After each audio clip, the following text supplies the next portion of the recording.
साथियों नमस्कार, मैं हूं नीरज पटेल और आप देख रहे हैं नेशनल जनमत। देश के विभिन्न विश्वविद्यालयों और शैक्षणिक संस्थानों के भगवाकरण करने के आरोपों के बीच में यूजीसी यानी विश्वविद्यालय अनुदान आयोग के दो निर्णय और जेएनयू के कुलपति का तानाशाही भरा निर्णय ये सोचने पर मजबूर करता है कि वास्तव में देश में मोदी जी की गारंटी चल रही है और मोदी जी इतने लोकप्रिय प्रधानमंत्री हैं तो अपनी लोकप्रियता छात्रों पर जबरन थोपना क्यों चाहते हैं। यूजीसी के माध्यम से विश्वविद्यालयों के ऊपर जबरन ये नियम क्यों थोपे जा रहे हैं कि विश्वविद्यालयों के अंदर सेल्फी पॉइंट बनाए जाएंगे, प्रधानमंत्री मोदी जी का बखान किया जाएगा, मोदी जी की तस्वीर के साथ सेल्फी पॉइंट बनवाए जाएंगे।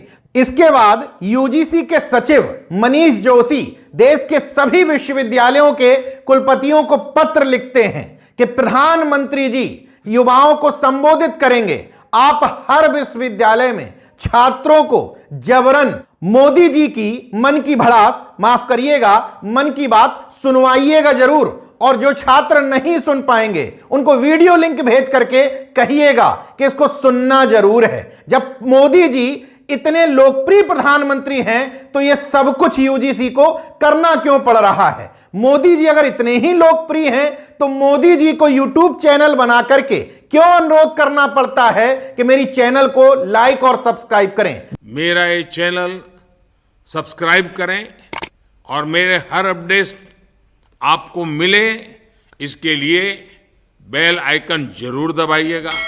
गोदी मीडिया पहले से ही महिमा मंडन के काम पर लगी ही थी, अब यूजीसी जैसी संस्था को भी, जिसका काम उच्च शिक्षा में उच्च मानक तय करना, शैक्षणिक माहौल तैयार करना हुआ करता था, उसका काम मोदी जी की ब्रांडिंग, मार्केटिंग और ऐसे नियम बनाना है जिससे विभिन्न संस्थानों का भगवाकरण हो जाए। यह बात ऐसे ही नहीं कह रहा हूं। जेएनयू की मौजूदा कुलपति हैं शांति श्री धूलपड़ी पंडित।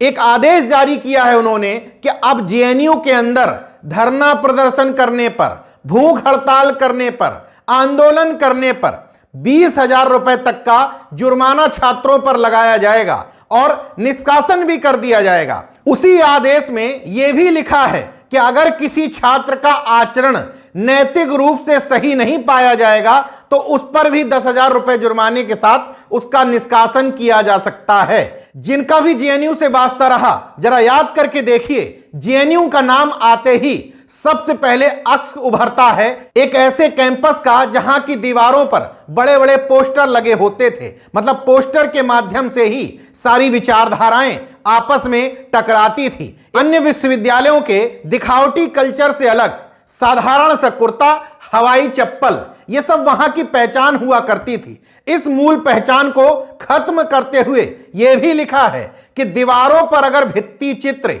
या पोस्टर चिपकाए गए किसी भी संगठन द्वारा तो उस पर भी जुर्माना ठोका जा सकता है। मतलब जेएनयू को अभी तक जो फ्री कैंपस माना जाता था, उस फ्री कैंपस पर ही लगाम लगाने की कोशिश और साजिश की जा रही है। सबसे ज्यादा हमला जेएनयू पर इसलिए किया जाता है क्योंकि जेएनयू में लगातार संघीय कुलपति भेजने के बावजूद वहां के छात्र संघ पर एबीवीपी वालों का कब्जा नहीं हो पा रहा है। इसलिए जेएनयू के कैंपस को हर तरीके से बदनाम करने की साजिश की जाती है। जेएनयू छात्र संघ के लोगों का कहना है कि यह नैतिकता की परिभाषा है कि नैतिक रूप से अगर छात्र का आचरण ठीक नहीं लगा तो ये नैतिक रूप है, इसकी परिभाषा, पैमाना क्या होगा। एबीवीपी के छात्र अगर प्रदर्शन करते हैं, हंगामा करते हैं तो उनको बख्श दिया जाएगा।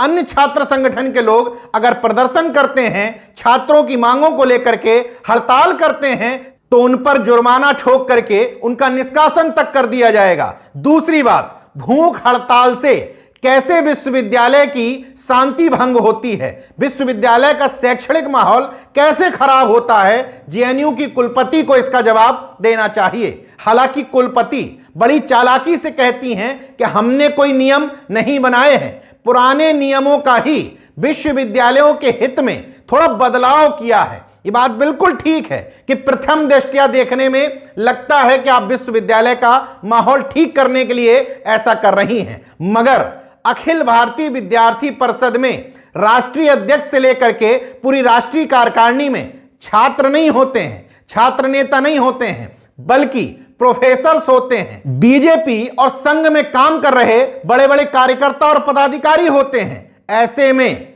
निष्पक्षता कहां रह जाएगी? एबीवीपी से जुड़े हुए प्रोफेसर्स भी जेएनयू में तमाम लोग हैं, तो स्वाभाविक तौर पर जब निर्णय लेने की बात आएगी तो भेदभाव सामने आएगा ही। जेएनयू में आखिरी बार 2019 में छात्र संघ चुनाव हुए थे, तब से जेएनयू प्रशासन ने चुनाव ही नहीं करवाए। जेएनयू के इतिहास में यह पहला मौका था जब लगातार 3 साल तक वहां छात्र संघ बहाल न किया गया हो। लास्ट अध्यक्ष थी आईसी घोष। वो स्पष्ट तौर पर कहती हैं कि दरअसल जेएनयू को मोदी जी की आवाज में तब्दील नहीं कर पा रहे हैं, अन्य विश्वविद्यालयों की तरह जेएनयू का भगवाकरण नहीं कर पा रहे हैं, इसलिए यहां के छात्र संघ को दबाने की साजिश की जा रही है। और ये जो आदेश आए हैं जुर्माने के, निलंबन के, ये भी इसलिए हैं कि आवाज को दबाया जा सके।